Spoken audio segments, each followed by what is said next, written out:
The first reading is titled, "What is Equity?" from the National Association of Colleges and Employers. The term equity refers to fairness and justice and is distinguished from equality. Whereas equality means providing the same to all, equity means recognizing that we do not all start from the same place and must acknowledge and make adjustments to imbalances. The process is ongoing, requiring us to identify and overcome intentional and unintentional barriers arising from bias or systemic structures. Let us now enter a place of peace and serenity where you are one with your spiritual being. Be at peace within your space where the absence of all that is temporal is its most cherished gift. Let us enter the stillness.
Quiet your active mind, soothe your troubled heart, connect with your incorporeal soul, ignite your dormant spirit, reach beyond your essence to find your inner peace.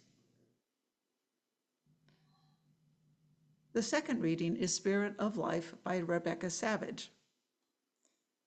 Eternal mystery that holds us close, receive the meditations of our hearts this day. We come together in this quiet moment to unify our hearts again toward the clarion call of our time. May justice and equity guide us to great connection, a greater truth. Our part is just as great, to approach dismantling systems of oppression within us in order for all of us to be free. To know that when I cherish and tend to the divine spark within me, when I know in my bones that I am worthy of love and whole just as I am, that there is greater potential for mutual understanding and care. Love is not scarce. Our ability to extend compassion and grace can be. I place my hand over my heart and know that I can find the spirit of life within me. I invite you to place your hand over your heart and feel the spirit of life within you. The spirit of life is divine within us. The spirit of life is here. This is the beginning of justice and equity when we go within in order to be of service in our communities and our world. May it be so. Today's talk is a continuation of our UU Values series. Dolores will be speaking about equity. Dolores?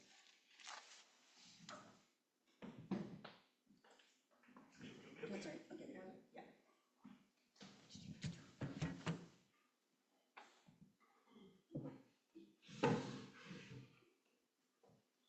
Good morning. Good morning.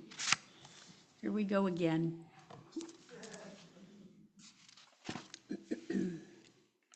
What a day today. Oof. Okay, so I'm reading from a sermon by the Reverend Mark Davies.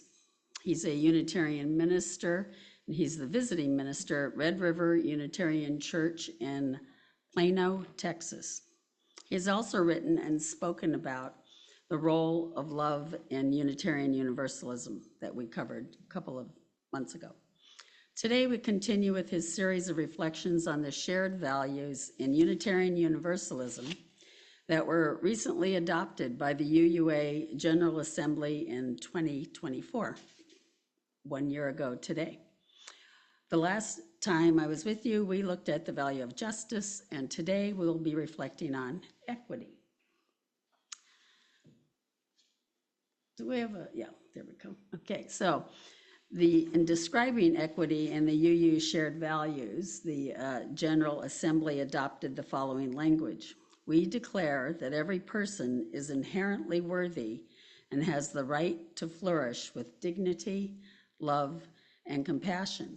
We covenant to use our time, wisdom, attention, and money to build and sustain fully accessible and inclusive communities. Remember in the old texts, they used to refer to money as talents, right? Talents, treasures, treasures, these are, yeah.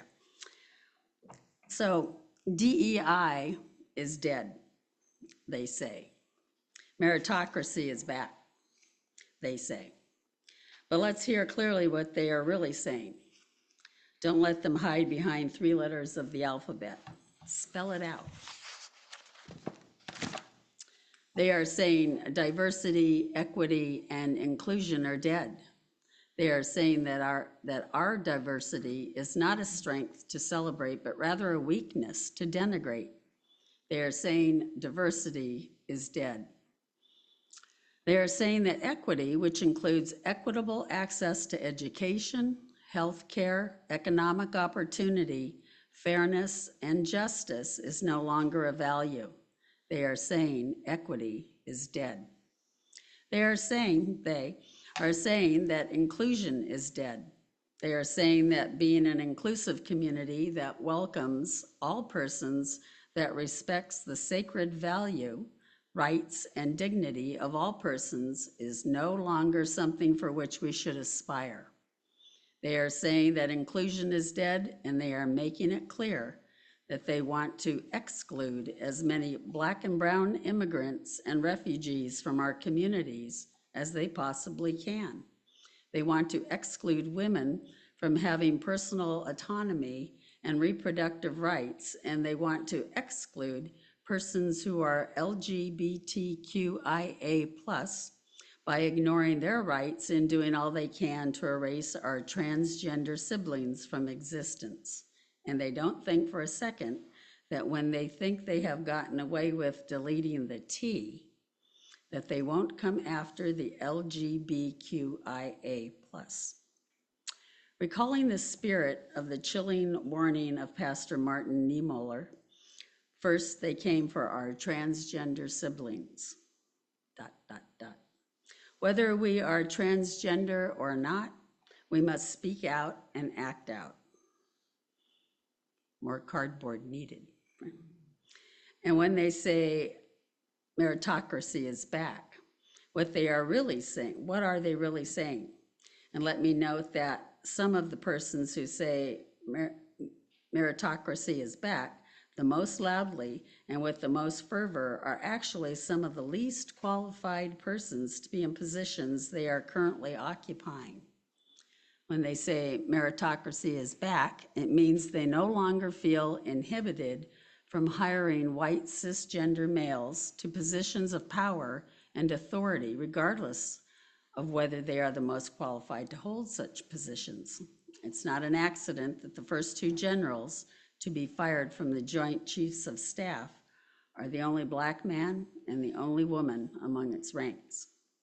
History shows us that weakening equity in community is an enemy of democracy.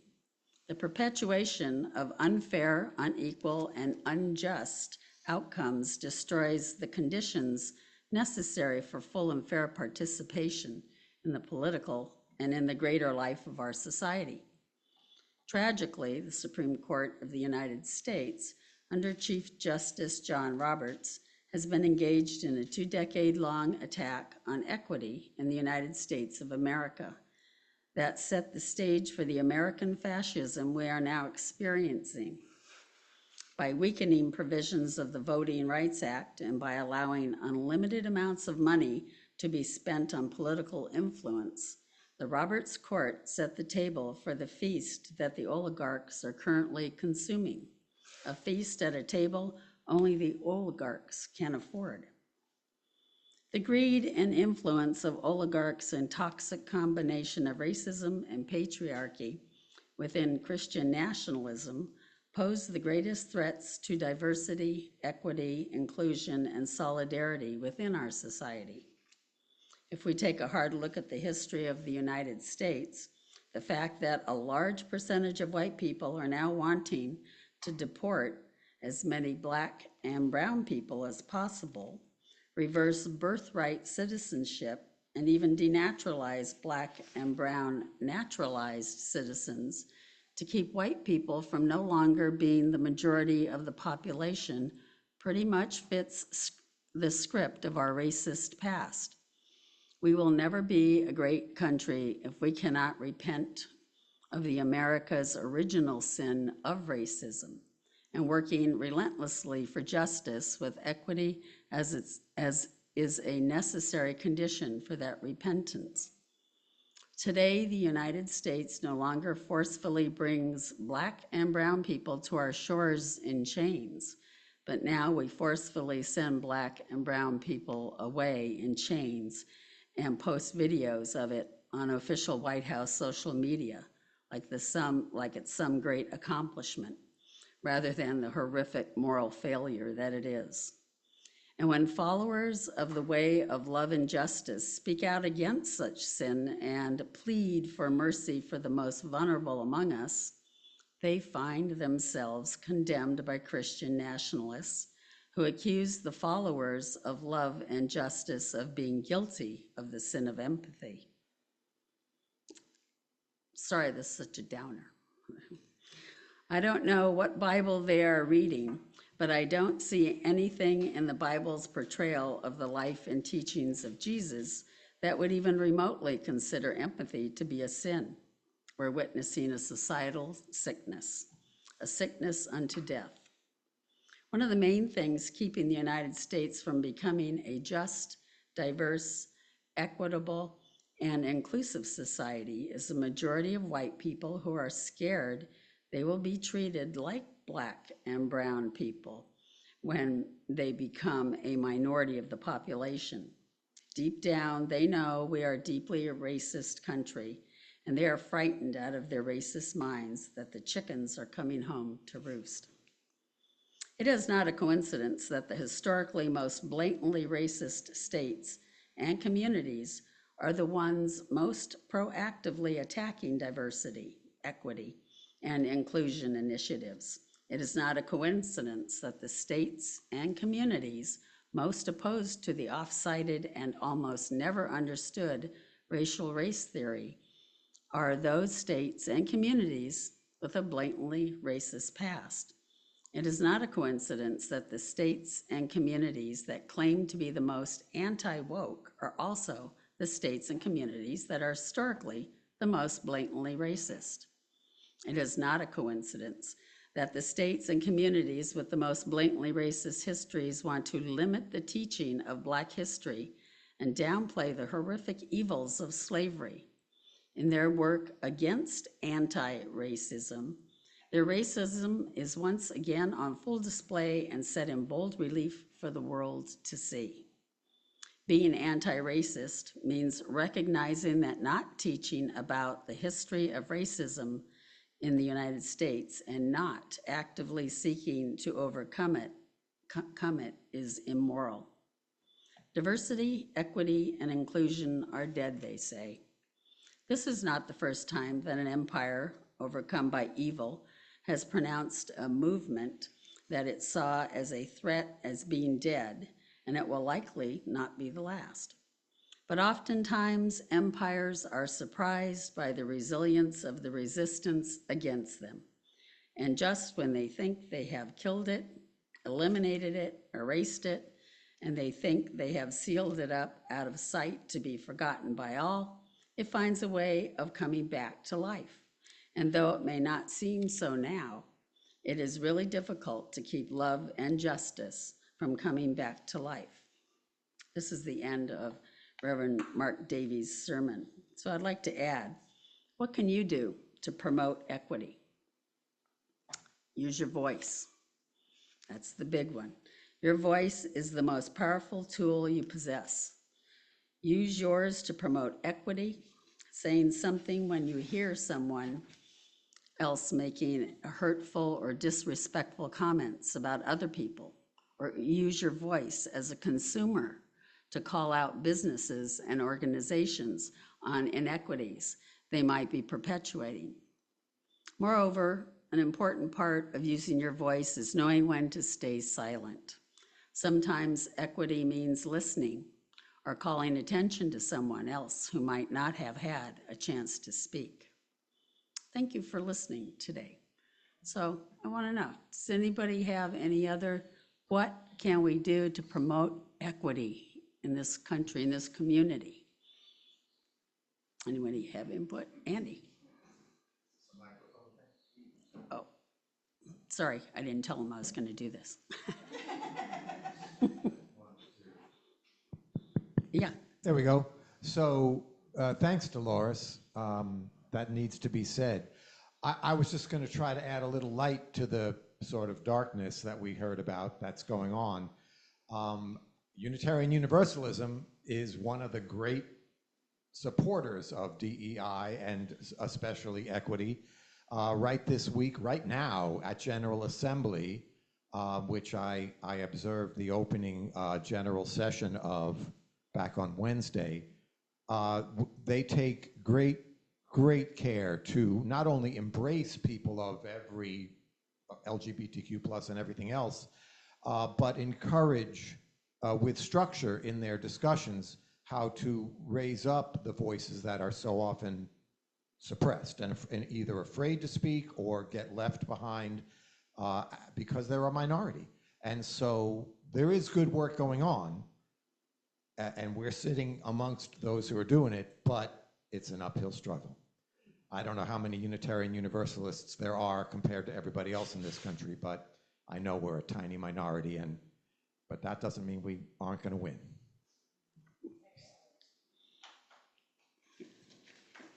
Anyone else? Okay, I just want to throw this out there too. Yeah. Thank you, Dolores. You're welcome. So thank you, Steve. So you know that issue about not saying something, particularly in our families, right? You know, and you're hearing some like unbelievable stuff, and we don't speak up.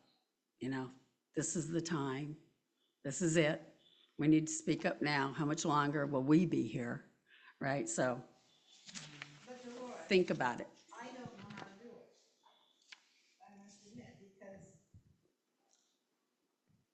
I don't know if it's, I don't know how to listen well enough, but if as soon as I say something, someone climbs down my throat and up my butt. I mean, and then this conversation ends. Okay, we love each other, but we can't talk about that. I really don't know how to do it. You know, one of the things that I've seen, and I'm sure some of you have seen and practiced, is to listen to the end. Both of you have to know those are the ground rules.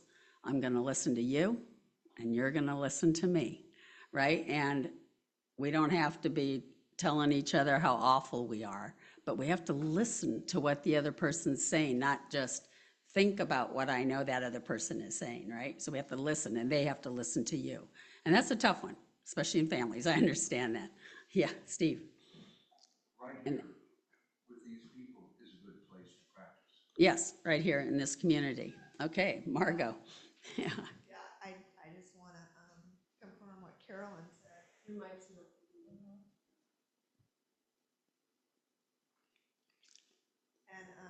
it was my experience living after decades away in the north, living back in the deep south. I was just shut out. I mean, my father would just say, "Oh, Margaret, you're just a liberal." Done. I mean, they will not listen, and it's So the ground rules weren't out there first, I right? was No the ground rules. outsider. I was the one with a different opinion, and they don't want to hear it, period. And you add that the whole Southern misogyny thing going on where I was from. So it's Yeah.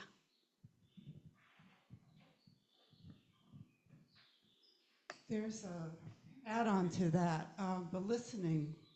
One person has to model being able to find the smidgenest, what is valid in the other person's position. It has a creative challenge, and we have to come up with it, because if we can model that, then we can ask, can you see the smidgenest amount in my position that's valid for me? I can see it for you. What's valid in each? That's a good one. Yeah. Robert? A small group of us are demonstrating. You gotta hold it up to your mouth, Robert. We're demonstrating at least 3 times a week on Tuesdays, Thursdays at noon at Main Street in Burton, and then at 3 o'clock on Fridays at the corner of Cambria Drive and Main Street near the farmer's market. That's at 3 o'clock in the afternoon. A number of our members are involved. Steve Pohl's involved with that. I'm there. Kelly Treven's there. Fellow travelers and friends, Michael Armstrong and Stan Cooper are there. So if you don't know how to do it, you're certainly welcome to join us. We have lots of cardboard. And we have great signs because one of our members, Stan Cooper, he used to have a print shop, and it really makes the best signs as far as I'm concerned. But you're all welcome to come, and you don't have to come every time. You can come occasionally, and you don't have to come for an entire hour. You can come for 5 minutes. We have tourists stop and come and carry signs and talk to us and encourage us. So please join us.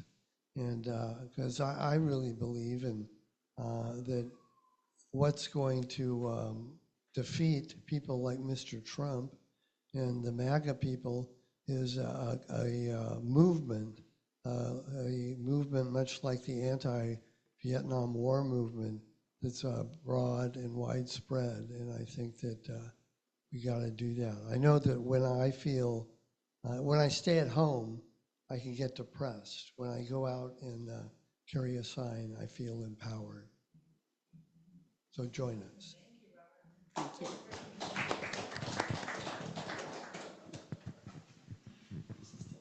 It's on. Like this. We'll see. So I'm not one really to talk because I have a hard time communicating with certain relatives, and I avoid calling them. But I did watch Robert Reich. He did some really good videos about how to talk to people who you don't agree with. Of course, you have to kind of start with listening and then looking for common ground. Because we both have, I mean, everybody has a lot of the same concerns, we want the same things, just have different ideas about how to get there. Anyways, I recommend looking him up and watching some of his YouTube things. Oh, Yeah. No, just R-E-I-C-H. R-E-I-C-H. And the podcasts are called Coffee Klatch. Coffee Klatch, K-L-A-T-C-H. It's a podcast. I watched the current one yesterday, and I moved to speak about it because it was something of a message of hope. They were, among other things, of course, talking about the possibility of the bombing in Iran, which in fact did happen later on in that same, during that 24 hours. But he and his companion speaker, they were talking about the No King's Day and the demonstrations. And Mr. Reich was saying that as far as he understood it, the estimate as to how many people were involved was about 6 million. 6 million people. Now, to add to that, there's a study, and I don't remember, I'd have to go listen to the podcast again, but there's a social scientist who did some studies to determine how big the opposition must be before you get a regime change. And and I'd have to, I'm just quoting, so I can't speak to the veracity of that, but she's saying 3.5% historically over history has been the secret number. And 3.5%, now, again, the arithmetic's a little off, of our 300 or 400 million people is about 10 million. So we are 4 million away. That's a huge, huge deal. And it gave me some hope. So I just wanted to share that with you. I'd just like to follow on to that briefly. We had a No King's Day event here, and we figured about 1,200 people out, which would make 20% of Cambria. So it's going on here. So please join us. Yay. Okay, thank you, everybody. Appreciate it. What'd you say?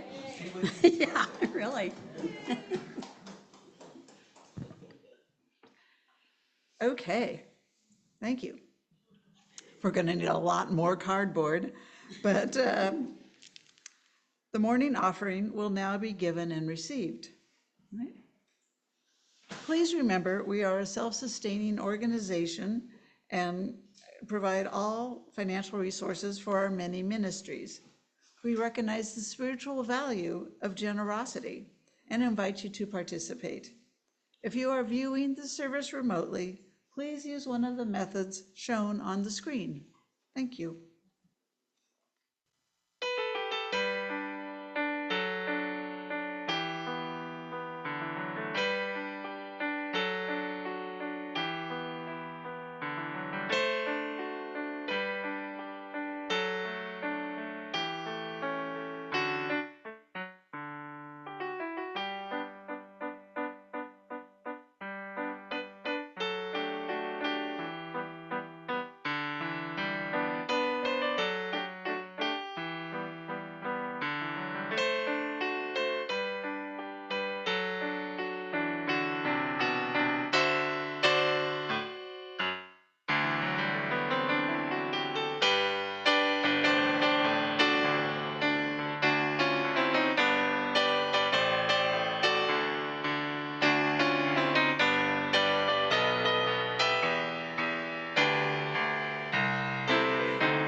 Thank you, Jan. That was what we needed. Our thanks for all the gifts given and received for the work of this community. Oops.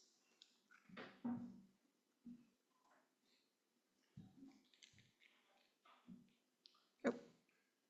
Please stand in body or spirit and sing Answering the Call of Love, number 1014. You know what?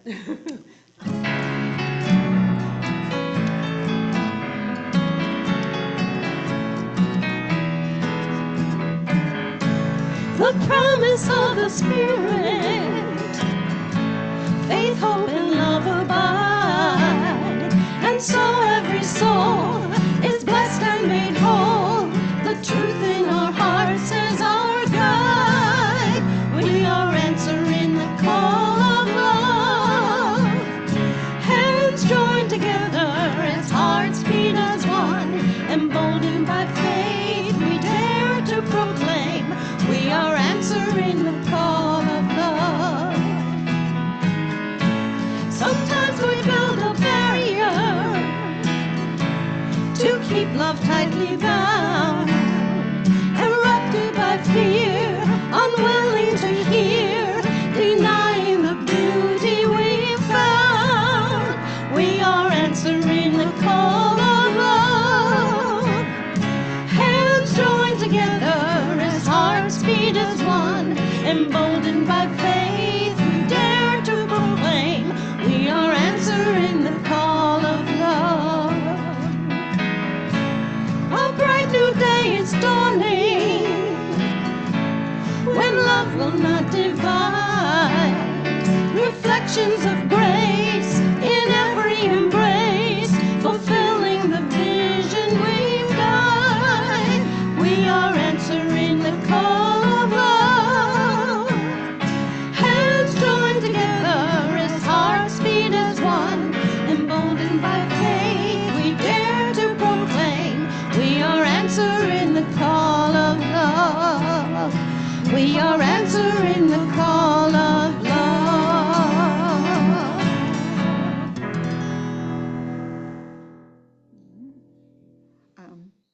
As we prepare to extinguish the chalice, let us recite the valediction.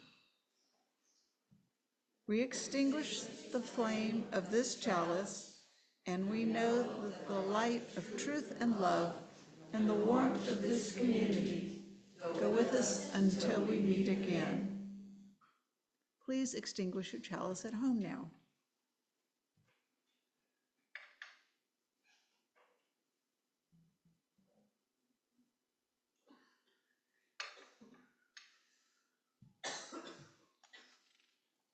Now, let's form a circle and join hands.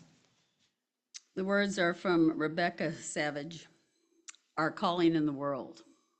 We have come to the end of our service, but not our calling in the world. We close our time together with the humble reminder that justice and equity are our spiritual practices to embrace each day, every day. We are blessed to be the embodiment of what is possible when justice and equity ground us in all that we do. May we go forth with the light and warmth of our chalice in our hearts until we are together again. Go in peace.